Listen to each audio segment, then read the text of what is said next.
En Côte d'Ivoire, la coalition nationale du changement a organisé lundi un sit-in devant la télévision ivoirienne et la commission électorale indépendante.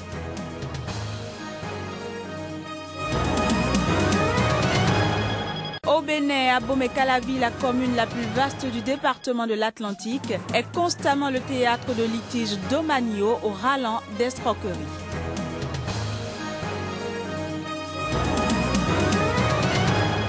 Enfin, en Éthiopie, les chrétiens orthodoxes ont célébré lundi le festival de Meskel, une fête consacrée à la découverte de la croix sur laquelle Jésus-Christ a été crucifié.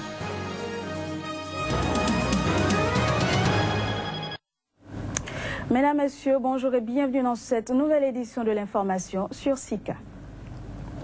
En Côte d'Ivoire, les principaux adversaires du président sortant Alassane Ouattara ont réclamé ce lundi à Abidjan un accès équitable aux médias publics lors d'une manifestation. Ils étaient plusieurs centaines de manifestants venus dénoncer la mainmise du pouvoir sur la radio-télévision ivoirienne.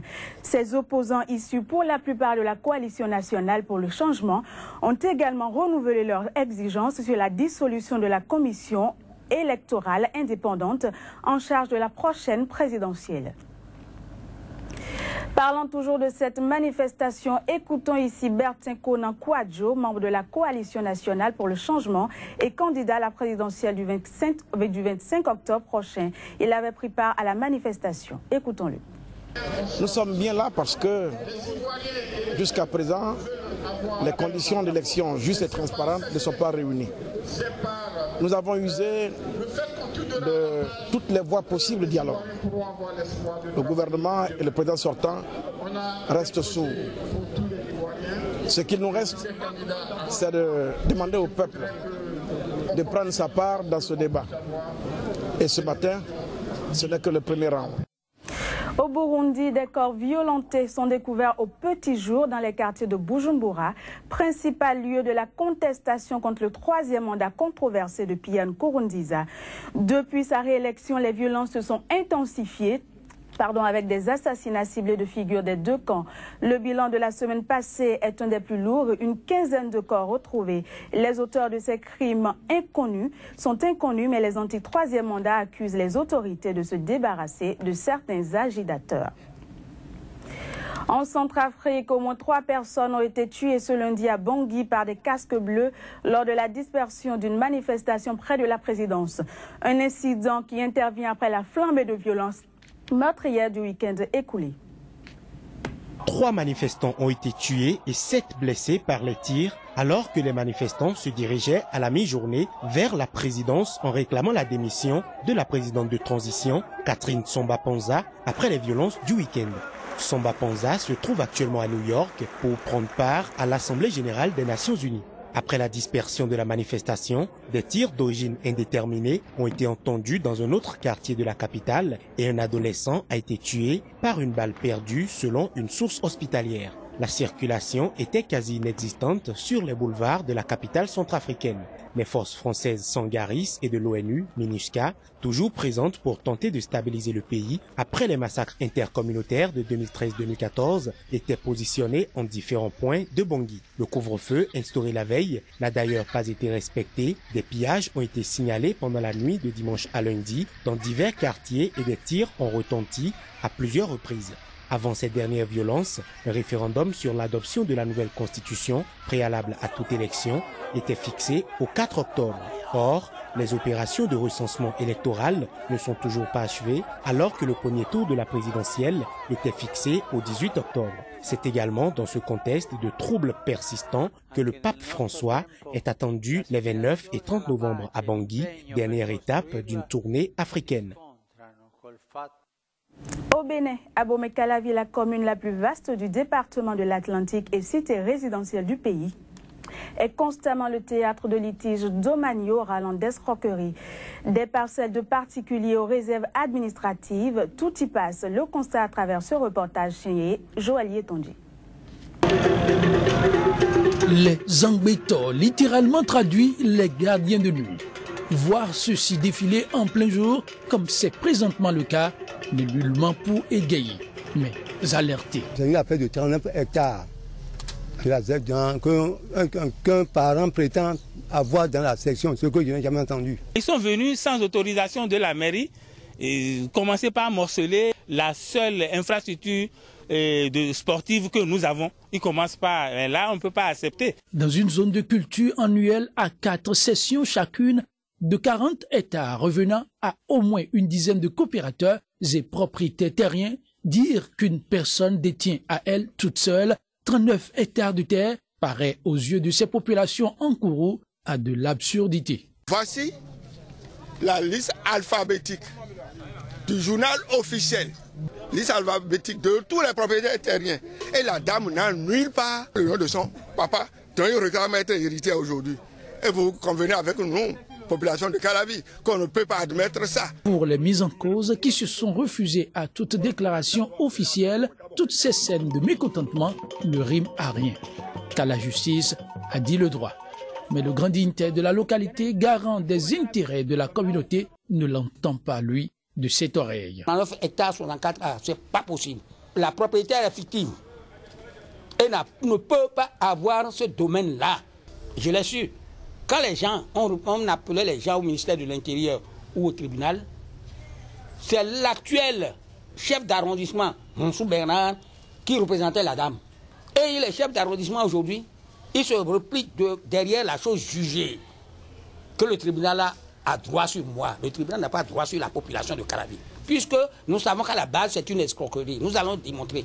C'est pourquoi j'entends un procès contre la première mairie et contre la dame. En attendant d'interjecter appel de la décision, le haut dignitaire de la localité, en sa qualité d'autorité morale, a, par ses impositions, fait suspendre les travaux de construction en cours jusqu'à ce que toute la lumière soit faite sur le dossier.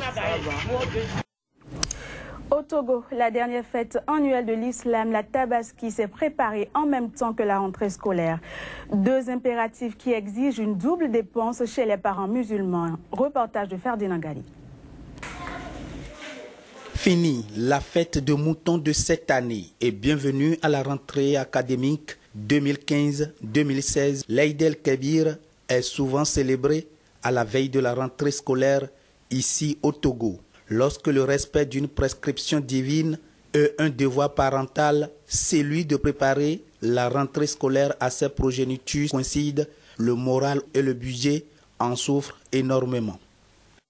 Dieu seul sait comment la plupart de nos compatriotes se battent nous-mêmes avec pour pouvoir conjuguer ces deux événements, les deux qui sont des impératifs pour lesquels on n'a pas de choix, qu'on est obligé d'assumer ensemble. Le prix du mouton a plus que quintuplé, surtout que cela coïncide avec la rentrée des classes. Et tout cela aujourd'hui constitue pour bon nombre de ménages togolais un casse-tête chinois. Comme un bon fidèle musulman, la foi en Allah rehausse le moral aux parents pendant cette fête de la Tabaski. Ce qui concerne la rentrée aussi, on croit à Allah, le Tout-Puissant. Inch'Allah, il va nous aider. On a commencé la préparation de l'Aïd el-Kébir en même temps avec les fournitures scolaires aussi. Malgré la charité des moutons, musulmans et non musulmans ont eu jeudi de la viande grâce à l'esprit de partage qui caractérise la Tabaski. Rappelons que le Togo est un pays laïque de l'Afrique de l'Ouest qui compte environ 27,1% de musulmans selon le recensement général de la population de 2010. En Éthiopie, les chrétiens orthodoxes ont célébré lundi le festival spirituel de Meskel. Il s'agit de la commémoration de la découverte de la croix sur laquelle Jésus-Christ a été crucifié. Suivons ici la réaction de quelques personnes ayant pris part au festival. Je suis venue ici pour célébrer la fête de Meskel. Comme vous pouvez le voir, cette fête est vraiment importante pour nous, les chrétiens orthodoxes. C'est une cérémonie particulière, le jour où notre croix a été découverte. C'est une fête excitante et je suis très heureuse. Cette année est même encore plus particulière car le patriarche de l'église égyptienne est là pour célébrer cette fête. Sa présence rend ce jour encore plus spécial.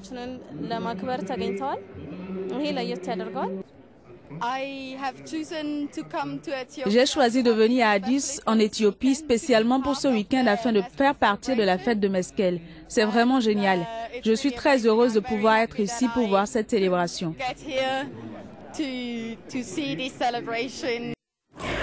Au moins 2 personnes ont été tuées et 300 autres blessées à Taïwan, selon les autorités. C'était lors du passage du super typhon Dujuan qui a atteint mardi matin la côte est de la Chine. La tempête a semé dans la nuit le chaos dans le nord de Taïwan, où un demi-million de personnes se sont réveillées sans électricité. Passons à présent à la revue de presse, ce sera juste après cette petite transition. Joël Yetonji, bonjour. Bonjour. Alors, en Côte d'Ivoire, la marche de l'opposition a effectivement eu lieu dans une ambiance bon enfant. Tout à fait. Le constat nous a été rapporté par le bélier intrépide. Marche de la coalition, les Ivoiriens ont bravé la peur. Soir info, marche de la CNC sur la RTI et la CE hier. Bani, Kakabe, Koulibaly préviennent, ce n'est que le début. Pendant que ça marche à Abidjan, rapporte le patriote à Gayoua, fief de Gbagbo, comme un seul homme, eh bien, le peuple s'est mobilisé derrière Ouattara, fabuleux, s'exclame le patriote. Ado, effaçons les stigmates du passé et avançons tous ensemble. Le nouveau réveil, notre fils Gbagbo a cassé le canari du peuple. Et là, nous demandons pardon. Ce sont là les propos du chef traditionnel, le mea culpa donc, des chefs traditionnels au peuple ivoirien. En Guinée-Conakry, jour J-11 pour la présidentielle. Oui, c'est le décompte à la une d'Actu Conakry. Les 11 jours sont marqués par l'inauguration, rapporte Actu Conakry, inauguration du barrage hydroélectrique de Kaleta sur fond de campagne électorale. Tam Tam Guinée. La Guinée est en marche vers l'indépendance énergétique. Et c'est au compteur d'Alpha Condé. Guinée 7 comme le groupe d'appui au changement évoque les raisons objectives d'un vote plébiscite en faveur d'Alpha Condé. Africa, Guinée, Kaleta et les sacs d'argent, déclare Cellou Dalein qui fait le grand déballage à Dalala. Direction le Burkina Faso où le désarmement des éléments du RSP patine. Le constat est fait par le RALNet. Le RSP refuse de poursuivre son désarmement. À Ouaga, refus du général Diendéré de se désarmer. Diendéré est-il sincère dans ses regrets? S'interroge à Ouaga. Face aux îles, les OSC lancent déjà un appel à la mobilisation citoyenne afin que le désarmement du RSP soit effectif. Enfin, vous nous emmenez en Centrafrique où le retour à la normale au lendemain de l'incident malheureux du week-end écoulé semble bien loin. Oui, bien loin, c'est le moins qu'on puisse dire. Jeune Afrique rapporte, Bangui s'enfonce dans le chaos. Samba Pazza interrompt son séjour à New York pour voir de plus près ce qui s'y passe. Centrafrique Presse. Les autorités de transition et les organisations internationales ciblent désormais des violences. Afriquecom, des centaines de manifestants interpellent Samba Panza à démissionner. 3 morts, constate Afriquecom. Merci Joël Yetonji pour toutes ces informations. Je vous en prie. Voilà, mesdames, messieurs, vous l'avez compris, ce sera tout pour ce journal. Merci d'avoir été des nôtres.